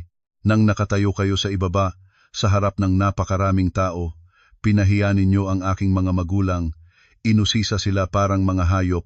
Naisip ba ninyo ang araw na ito? Nahinto si Doña Carmen, ang mukha ay nagsiga. Hindi ko binigyan siya ng pagkakataon na magsalita. Lumingon ako kay Daniel, ang aking tingin ay tumalab sa kanyang kaluluwa. At kayo, ang asawa ko, ang lalaking nangako na poprotektahan ako habang buhay, nasaan kayo ng sandaling iyon? Lumabas din kayo ngunit hindi para ipagtanggol ang mga magulang ng iyong asawa, kundi para sabihin sa akin na iuwi sila para hindi masira ang kasiyahan. Naisip ba ninyo ang kahihinatnan ng inyong kawalan ng malasakit at kaduwagan? Ganap na natahimik ang mag-ina. Ang aking mga magulang ay nakaupong malayo, tahimik na nakakita ng lahat. Sa kanilang mga mata ay walang kasiyahan, sa kapahamakan ng iba, mayroon lamang lungkot para sa kanilang anak na babae. Humakbang ako ng isa pa patungo kay Daniel, ang boses ko ay bumaba ngunit matalas, Bawat salita ay tulad ng bato na itinatapon sa tahimik na lawa. At nakakatawa ang inyong kaguluhan dahil sa isang handaan na binayaran ng aking sariling pera. Sa isang hotel na hindi kayo karapat-dapat na pumasok, nakikita ba ninyo ang inyong sariling kakatwa? Ang aking mga salita ay tulad ng mga sibat na tumusok sa kanilang huling natitirang kayabangan. Ang eksena ng harapan sa may pintuan ng elevator sa gitna ng karangyaan ng presidential floor at ang kahirapan ng dalawang mapagmataas na tao, itinulak ang palabas sa huling mataas na punto. Isang mataas na punto na walang daan pabalik. Sa harap ng aking malamig na tingin at matalas na salita, si Daniel ay ganap na bumagsak. Ang dating kagahasang nilikha mula sa takot at katapangan ay nawala. Sa halip ay pananatiling takot at ganap na kawalan ng pag-asa. Alam niya na natalo na siya. Nawala niya ako, nawala ang aking paggalang, at pinakamahalaga, nawala ang kanyang pinansyal na buhay-buhay na sinandalan ng matagal. Nang walang pag-aatubili sa isang galaw ng isang taong mahina, lumuhod siya ng buo sa malamig na sahig ng marble. Ang dalawang kamay ay kumayakap sa aking paa, umiiyak ng kaawa-awa. Carla, nagkamali ako, patawarin mo ako, alam ko na ang aking kasalanan, duwag at hangal ako. Patawarin mo ako ngayon, iligtas mo ang dangal ng aking pamilya, gagawin ko ang lahat ng sasabihin mo, pakiusap. Ang kanyang mga kahilingan ay tumakas sa katahimikang espasyo, napakaawa at napakahiyang pakinggan. Isang mataas at bihasang lalaki na ngayon ay nakayukod sa paanan ng isang babae, hindi dahil sa pagmamahal kundi dahil sa pera at kayabangan. Si Doña Carmen na nakita ang minamahal na anak lalaki, ang kanyang tanging pagmamalaki na lumuhod ng mamakaawa sa may bahay niya, ay sa wakas ay hindi na makatiis. Ang balat ng kayabangan na buong buhay niyang itinayo ay nabali sa piraso-piraso. Natitisod siyang lumapit, ang mukha ay basa sa luha, ang boses ay hindi na marunong manakot, may panghihingi lamang. Lumingon siya sa aking mga magulang, ang mga taong ilang oras pa lamang ay walang awa niyang nilait. Yumukod siya ng mahirap at nakakahiya. Isang yuko na pinipilit at puno ng kahihiyan. Mga magulang, patawarin ninyo ako. Matanda na ako, nagkamali ng pagsasalita. Pakiusap, sabihin ninyo sa inyong anak na patawarin ang aming pamilya ngayon. Para sa taon ng aming pagkakilala, tumawa ako. Isang tawa ng kapaitan na tumakas mula sa aking bibig ng maingay at tuyo. Ang tawang iyon ay nagulat sa mag-ina. Yumukod ako para makita ng diretsyo ang mga mata ni Daniel, pagkatapos ay tumigil sa pananaw ni Doña Carmen. Ang aking tingin ay walang habag, may pang-uyam lamang. Nakakatawa. Sa ganitong kalagayan na, ngayon pa lang naalala ninyo na ang aking mga magulang ay inyong mga biyenan. Sa ganitong kalagayan, ngayon pa lang natutunan ang pagpapakumbaba at paghingi ng tawad. Nanay, hindi ba masyadong huli na ang ganitong pag-aayos? Makakaalis ba ang inyong paghingi ng tawad ng sakit at kahihiyang pinagdaanan ng aking ama at ina? Inalis ko ang kamay ni Daniel mula sa aking paa, humakbang pabalik ng isa, nagtago ng ligtas na distansya na parabang natatakot na mahawa ng kanyang kaduwagan. Tumingin ako sa kanya, umuulit ng buo at eksakto ng mga salitang sinabi niya sa aking mga magulang kanina. Ang aking boses ay panatag ngunit may kakayahang manusok. Nanay, kanina sinabi ninyo sa aking ama at ina ang ganitong bagay. May limitasyon ang pagkain. Umuwi na kayo. Tama iyan. May limitasyon ang pagkain, kaya may limitasyon din ang pera at pagpapatawad ng tao. Ang kumain ay kanya ang nagbayad, ang nasiyahan ay kanya ang nagtiis, ang nagkamali ay kanya ang nagdadala ng kahihinatnan, iyan ang katarungan. Iniutos ninyo ang pinakamahal na mga bote ng alak, nagmalaki ng kayamanan ng pamilya ninyo, kaya ngayon asikasuhin ninyo ang sarili ninyo, hanggang sa katapusan hindi ako magbabayad ng kahit isang sentimo pa. Pagkatapos, hindi ko na sila tiningnan. Lumingon ako sa aking mga magulang, ang boses ko ay naging malambot. Tatay, nanay, umuwi na tayo. Wala na tayong kaugnayan dito. Ibinaba na ng kurtina. Inakay ko ang aking ama't ina para tumayo, at tuwid na lumakad patungo sa elevator. Binaliwala ang pagsigaw at pagsusumamo ng mag-ina sa likod. Ang pintuan ng elevator ay dahan-dahang nagsara. Inilalarawan ang kaawa-awang imahe nila at naghihiwalay ng dalawang mundo. Isa ay ang kapayapaang muling natagpuan at dignidad. Isa ay ang kahihiyan at malupit na kahihinatnan ng pagmamalaki. Sa pagkabigla, sila ay ganap na nawala. Si Andres na matiyagang nasaksihan ang buong palabas mula simula hanggang katapusan ay lumapit ng muli. Propesyonal pa rin ang kanyang mukha, ngunit wala na sa kanyang boses ang kahit kaunting pagiging magiliw, tanda lamang ng katatagan ng isang taong nagtatupad ng tungkulin. Nagbigay ng senyas si Andres sa dalawang mataas na security guard na agad na lumapit at tumayo sa magkabilang panig ng pamilya, lumikha ng hindi nakikitang presyon. Madam, Daniel, huli na ng gabi, hindi na kami makapaghihintay pa. Kung hindi kayo maaaring magbayad ngayon, ayon sa patakaran ng hotel, kailangan naming humiling ng tulong mula sa mga autoridad para resolbahin ito. Ang paggamit ng premium na serbisyo ng walang kakayahang magbayad ay maaaring hatol sa kasong pandaraya. Umaasa kaming makipagtulungan kayo. Si Doña Carmen mula sa isang marangyang reyna ng ilusyon ngayon ay isang kaawa-awang babaeng nasa katandaan, walang ibang kasuotan na trang-trangan, ang mga kamay ay nanginginig. Ang magandang pulang baro ay nakakulay na, ang perlas na kuwintas sa leeg ay parabang nagsisinok ng kanyang hininga. Walang ibang paraan, si Doña Carmen ay kailangan pang gawin ang isang bagay na hindi niya naisip sa buong buhay niya, umutang ng kahiyahiya. Ang makabagong telepono na lagi niyang hawak para ipakita ay naging kasangkapan ng kahihiyan. Nanginig siyang pumindot ng numero ng bawat kaibigan. Sa mataas na lipunan, ang mga taong kasama niyang kumain at nagkasama ng ilang oras lamang. Unang tinawagan niya si Tita Belen, ang pinakamatandang kaibigan niya, ang taong lagi niyang inaanyayahan sa lahat ng pagtitipon bilang pantulong sa pagpapakita ng kanyang kayamanan. Alo, Tita Belen, Madam Carmen ito. May urgent na bagay. Makakatanggap ba kayo ng ilang daang libo pang hiniram? Ibabalik ko bukas agad.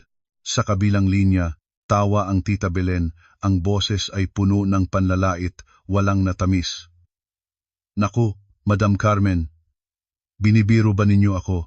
May libu-libong dolyar na sahod ang inyong anak, nagbabayad ng mansyon ng handaan, bakit manghihiram pa sa akin?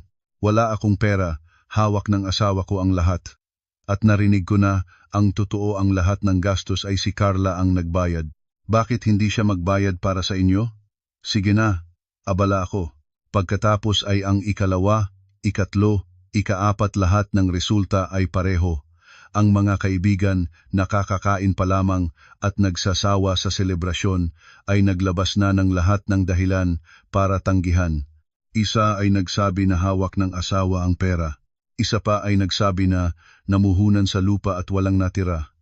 May isa pa na harap-harapang nanlait. Akala ko mahuhusay ang inyong anak ah. Bakit kailangan ng inang manghiram ng pera sa gitna ng gabi?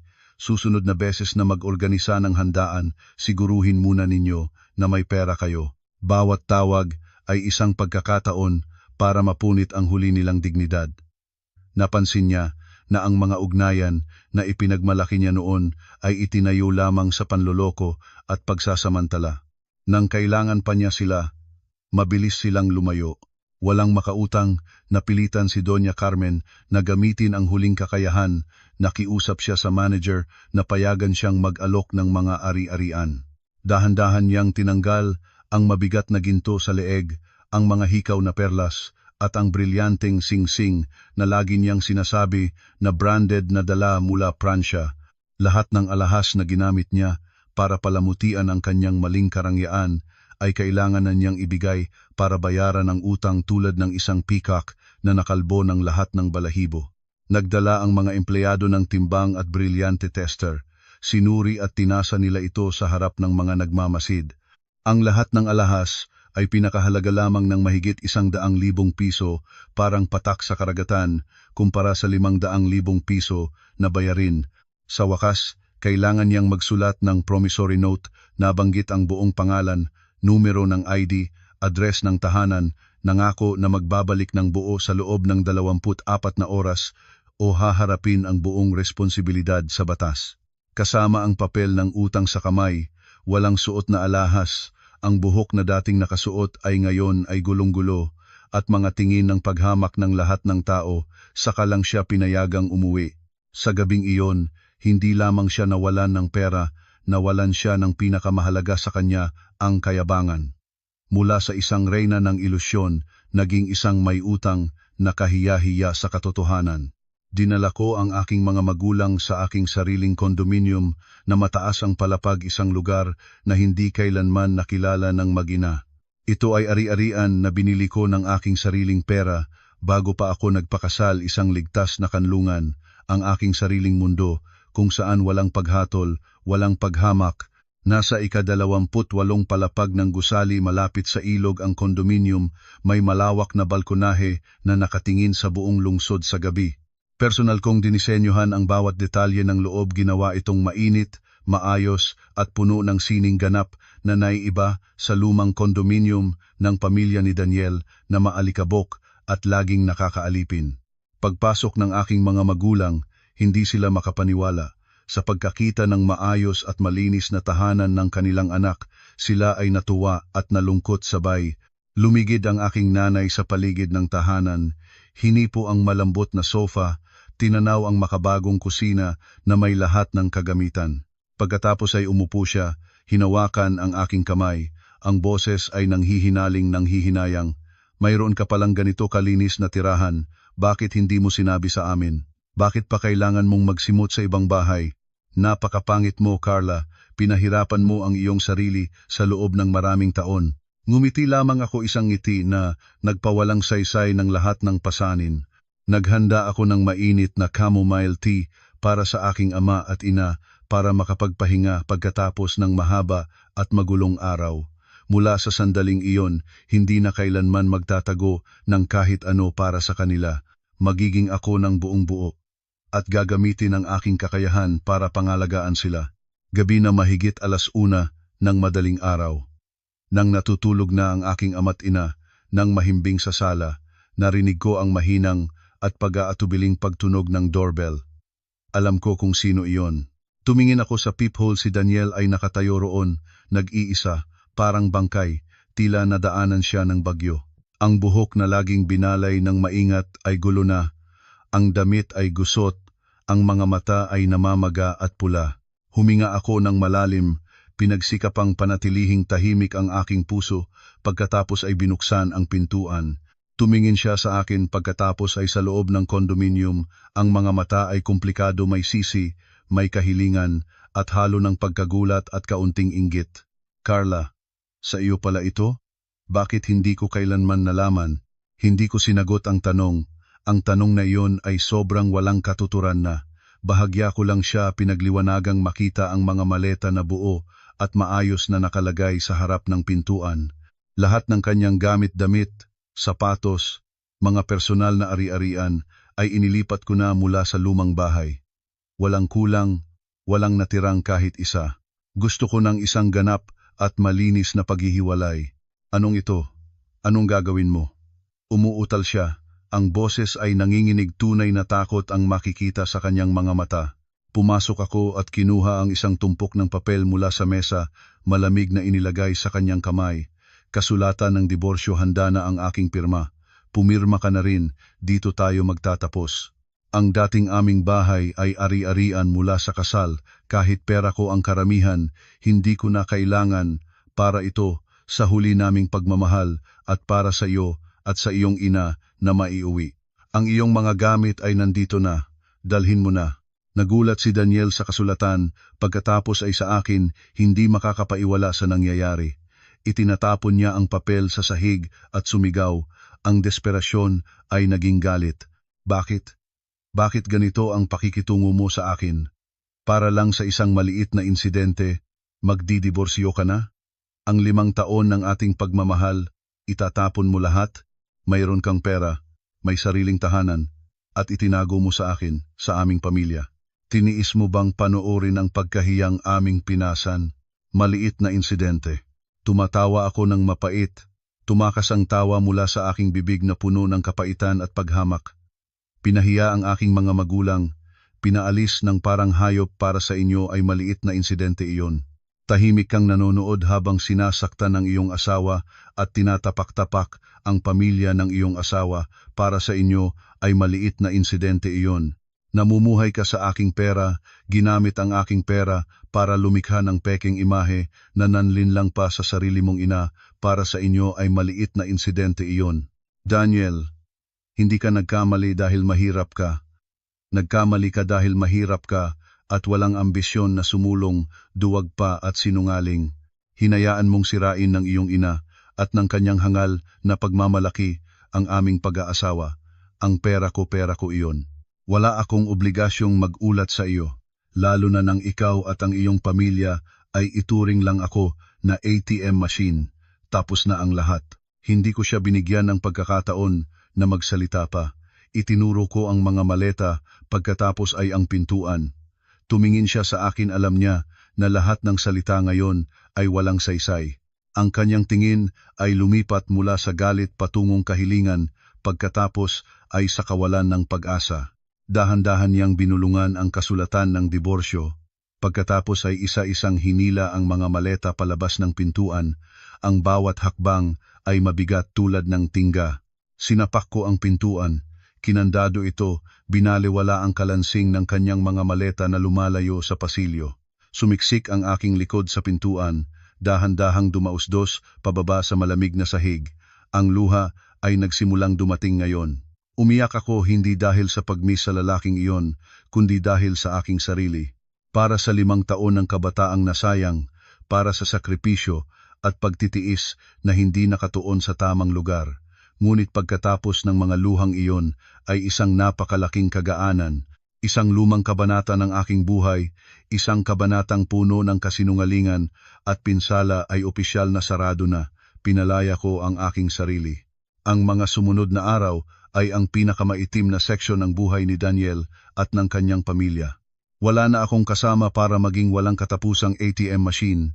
Ang kanilang buhay ay bumagsak ng walang tigil tulad ng isang mahal na sasakyan na nawalan ng preno na tumilapon sa bangin ng karukhahan at kahihiyan. Ang utang na mahigit 500,000 sa Imperial Hotel, matapos ibawas ang halaga ng kaunting alahas na sadya kong iniwan, ay nanatiling isang napakalaking bilang na tila napakalaking bato sa balikat na hindi kailanman nakaranas ng pagdadala ng anumang pasanin.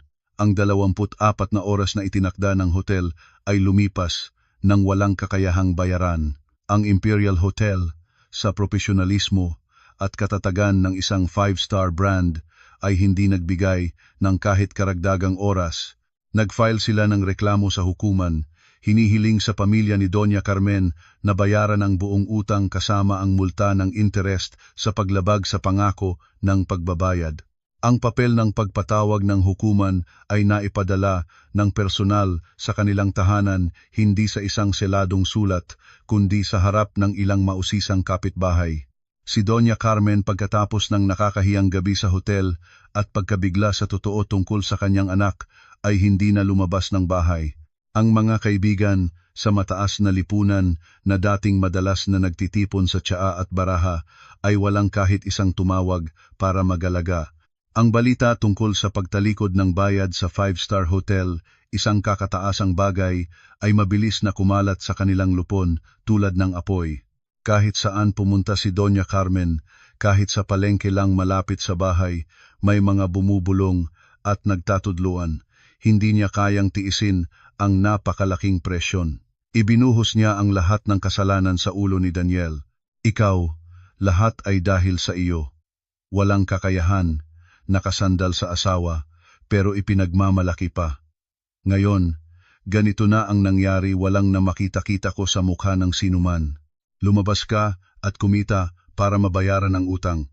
Ang tahanan nila ay walang araw na tahimik, lagi itong nanlalamon sa sigawan, sisihin at pagpupuna sa isa't isa. Si Daniel, matapos mapaalis ko siya ng walang awa, ay kailangang bumalik sa pananatili kasama ang kanyang mga magulang sa lumang kondominium.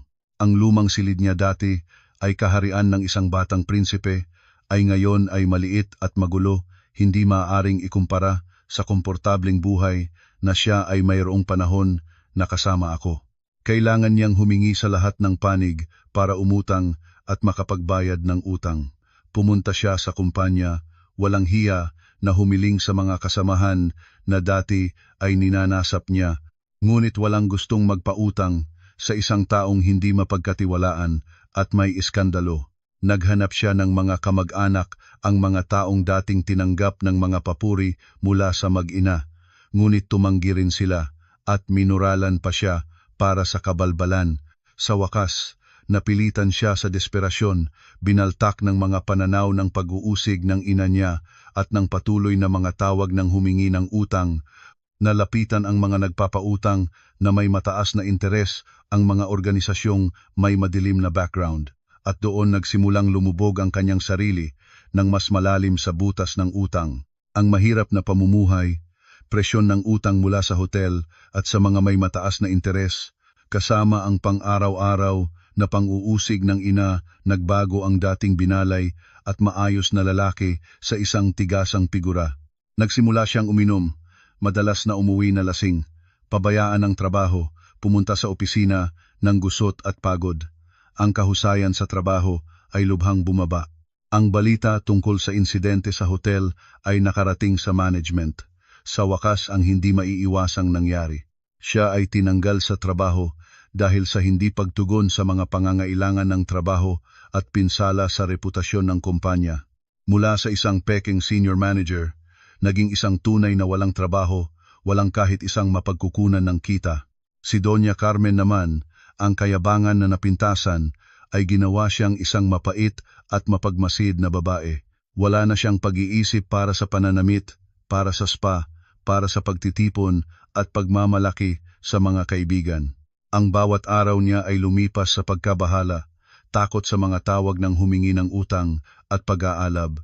Kinamumuhi niya ako, ang babae na naglantad sa tunay na mukha ng kanilang pamilya.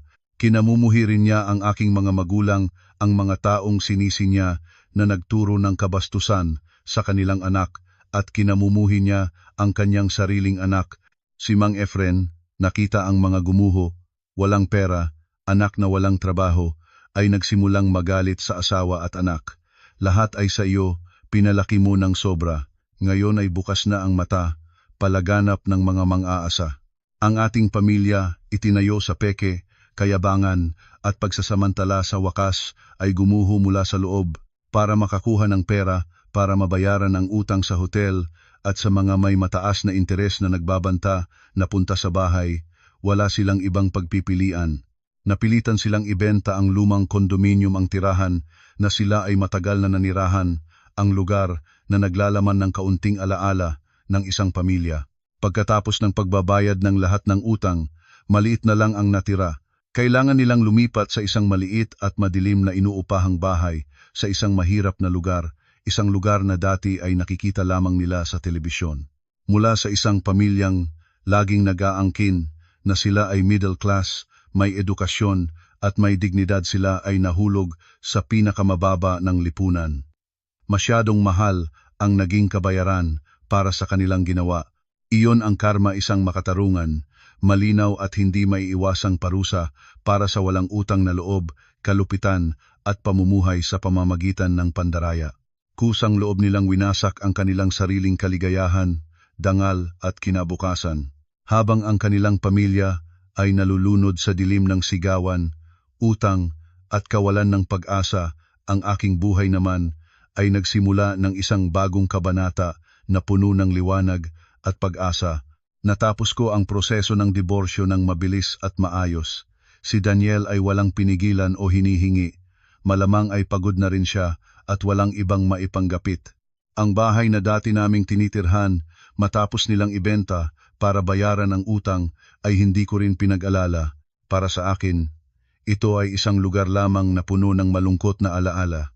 Pagkatapos na maayos ang lahat, pagkatapos na maputol ang lahat ng ugnayang ito, sa nakaraan, nagpasya akong gawin ang isang bagay na matagal ko nang nais. Inaanyayahan ko ang aking ama't ina na manirahan kasama ko sa aking mataas na condominium. Sa una, Nag-aatubili pa sila nangangamba na maging abala sa aking buhay at trabaho, nangangamba na hindi masanay sa maingay na buhay sa lungsod. Ngunit matatag kong sinabi, "Tatay, nanay, nagod na kayo ng buong buhay para sa akin. Mula ngayon, hayaan ninyo ako na alagaan kayo. Ang kaligayahan ko ngayon ay hindi kung magkano ang aking kinita, ang aking kaligayahan ay ang makita kayong malusog at masaya araw-araw. Nais ko silang bayaran ng lahat na personal na magluto para sa kanila ng masusustansyang pagkain, dalhin sila sa mga lugar na hindi pa nila naabot para hindi na sila mararamdaman ng kahit kaunting kawalan o paghamak. Ang pagkakita sa aking ama at ina, na dahan-dahang nasanay sa bagong buhay, ang aking ama ay sumali sa chess club ng condominium. Ang aking ina ay may mga bagong kaibigan sa yoga club. Ang dalawa ay mukhang mas malusog at masaya kaysa noon. Naramdaman ko na iyon ang pinakamalaking kaligayahan at pinakadakilang nagawa sa aking buhay. Bumalik rin ako sa aking trabaho bilang arkitekto ng may buong puso at lakas. Hindi na kailangang itago ang aking talento, hindi na nangangamba na mainggit o mapuna ng iba. Ang aking talento ay naibukas ng buo at ganap. Hindi ako bumalik sa lumang kumpanya, nagpasya akong magtatag ng sariling design firm at pinangalan ng Carla Home. Sa aking mga karanasan at ugnayan na naipundar na, kasabay ng walang tigil na pagsisikap at natatanging mga ideya, ang aking kumpanya ay mabilis na lumikha ng pangalan sa industriya. Ang mga proyektong aking dinisenyo, mula sa maliliit na condominium hanggang sa malalaking bahay, ay laging pinuri sa pagiging maingat, malikhaing disenyo at mataas na pagiging kapaki-pakinabang. Nahanap ko muli ang aking pagmamahal sa trabaho. Nahanap ko muli ang aking sarili sa trabahong aking minamahal. Hindi lamang ako, isang babaeng pinansyal na malaya-malaya rin ako sa isipan at pag-iisip. Natutunan ko ang isang napakamalalim na aral. Ang bulag na sakripisyo at mabuting kalooban na hindi nakatuon sa tamang lugar ay hindi kailanman kikilalanin. Sa kabaligtaran, lumilikha lamang ito ng mga walang utang na loob, mga parasito at nagdudulot ng pinsala sa iyong sarili. Ang halaga ng isang babae ay hindi nakasalalay sa dami ng kanyang sakripisyo para sa pamilya ng asawa, ni sa dami ng kanyang tinitiis. Ang kanyang halaga ay nakasalalay sa pagmamahal at pagpoprotekta sa kanyang sarili at pinakamahalaga sa pagpoprotekta sa mga taong nagbigay sa kanya ng buhay. Ang dignidad ng mga nagbigay sa atin ng buhay ay sagrado at hindi maaaring lapastanganin.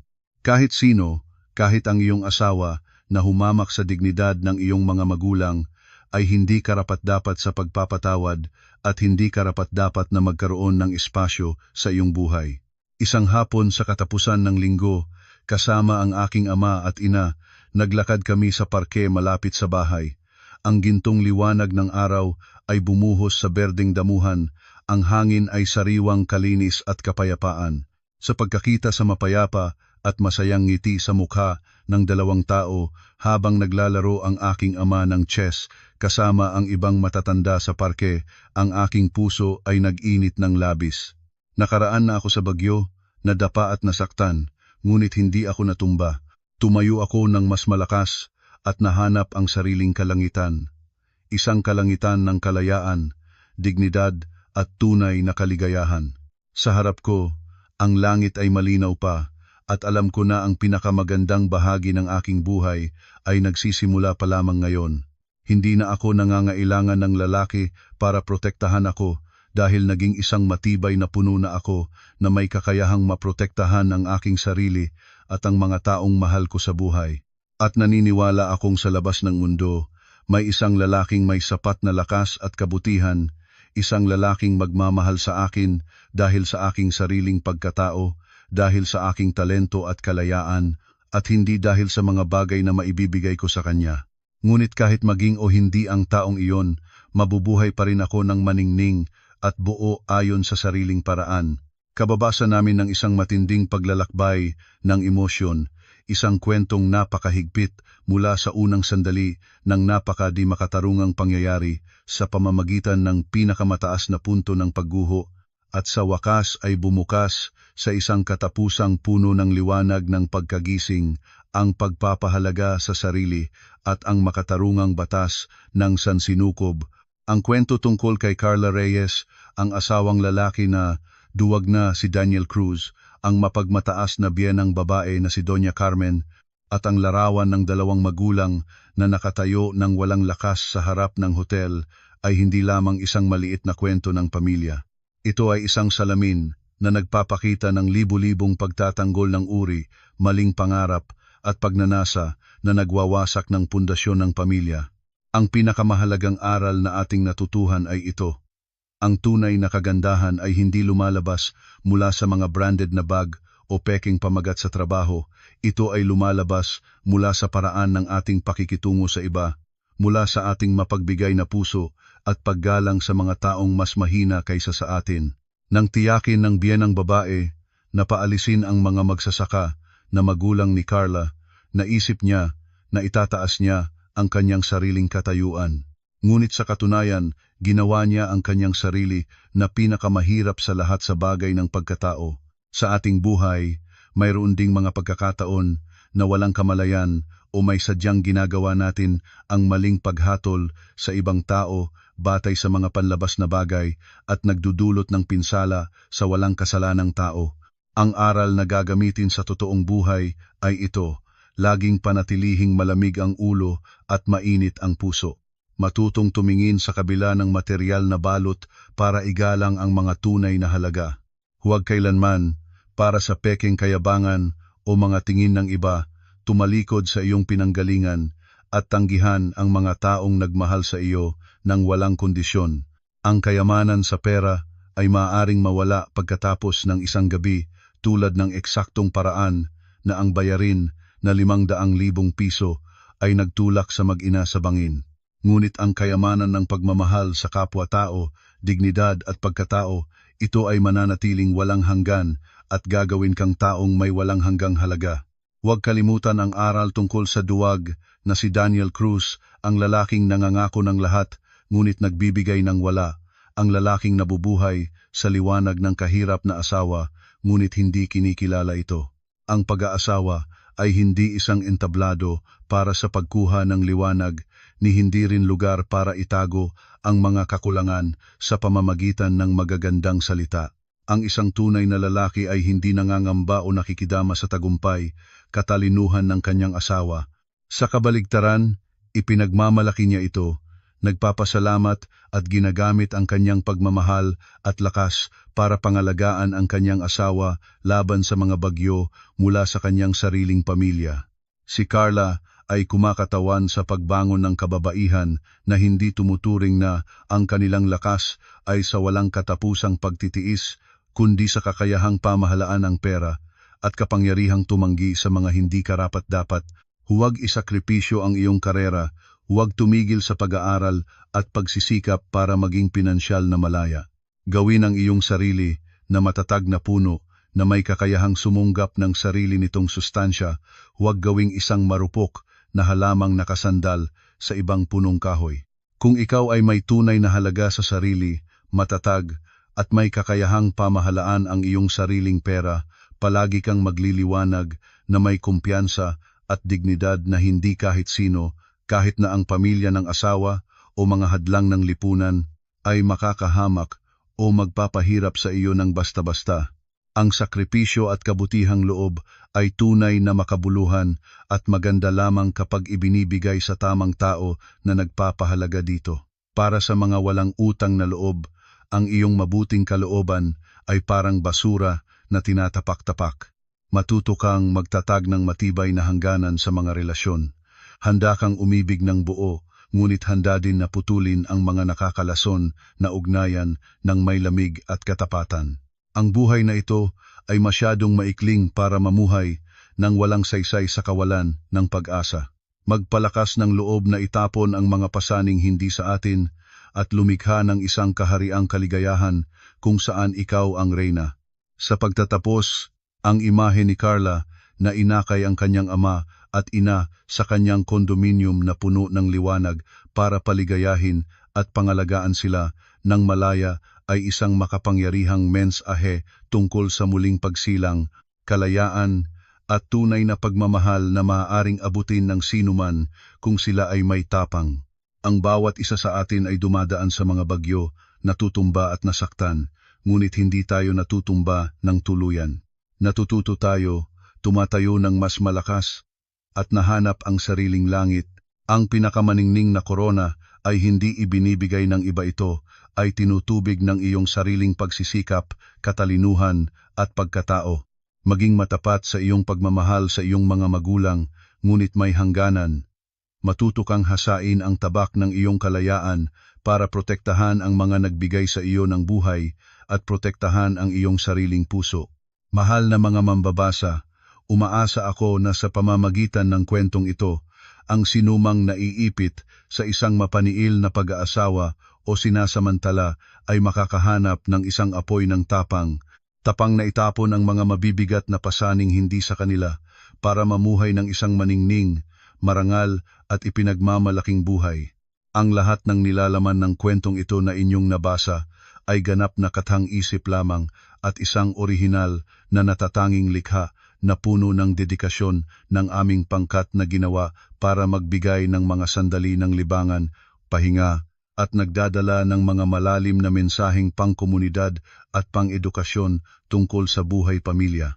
Lahat ng pangalan ng mga tauhan, sistema ng mga karakter, mga lugar, mga pangalan ng kumpanya, pagkakasunod-sunod ng mga pangyayari, at mga dramatikong detalye na lumabas sa kwentong ito ay purong produkto ng mayamang imahinasyon na inayos at ginamit ng may ganap na kathang-isip.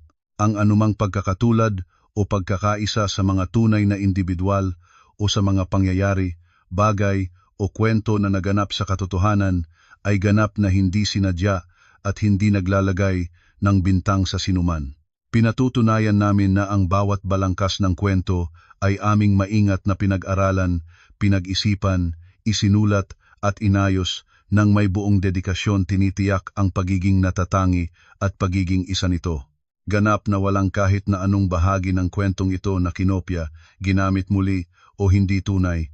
Palagi kaming nagsisikap na mahigpit na sumunod sa mga alituntunin ng komunidad at patakaran ng platform tungkol sa paggawa at pagpoprotekta ng orihinal na nilalaman.